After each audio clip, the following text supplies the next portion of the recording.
Today we're going to learn how to blanch kale stems and leaves, perfect for transforming tough to chew, fibrous, bitter kale into something easier to chew and perfect for adding to smoothies, meal prep, or as a side dish on its own.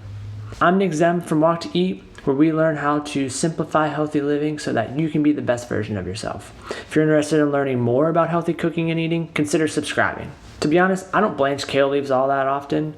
I think it's just as easy, if not easier, to saute them in a pan or prepare them raw with a simple dressing.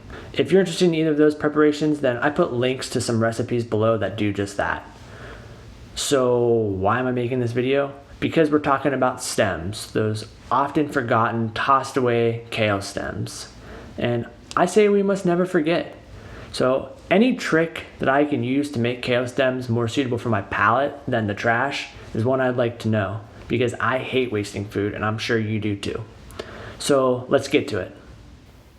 First, separate leaves from the stems. You can use a combination of pinching and stripping leaves as well as tearing leaves that don't come away as easily. Then fill a large pot with water. If you have a perforated pot insert, use it here. Place on the stove and add about 1 tablespoon of kosher salt per gallon of water. You want the water to taste like the sea. Bring to a boil over high heat.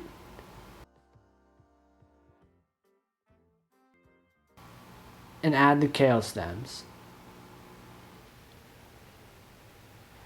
Boil stems for about 1 minute, then add the leaves. Make sure all the leaves are fully submerged.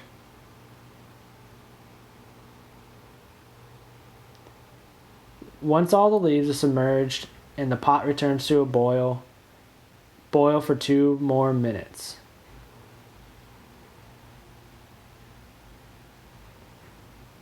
Drain using a strainer, colander, slotted spoon, or removing the insert if you have one.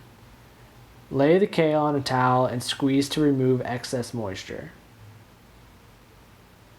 At this point, you can use the kale in a variety of ways. You can add to smoothies, salads, or even freeze for later. For a simple blanched kale side dish, roughly chop the stems. Give the leaves a few good rough chops too. Add them to a bowl and top with a splash of red or white wine vinegar, a few pinches of salt, a glug of olive oil, and some freshly cracked black pepper. Give it a good toss and enjoy. The best part about blanched kale is if you know how to blanch kale, then you can pretty much blanch anything. You'll just need to adjust the cooking time. And look, kale rules.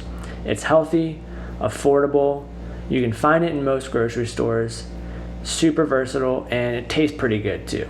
If you agree, then check out my Kale 101 guide below. It'll teach you everything you need to know on how to buy, store, grow, transform, and cook kale. And don't forget, if you like this video and want to keep learning about how to cook and eat healthy, then consider subscribing. Until next time, see ya.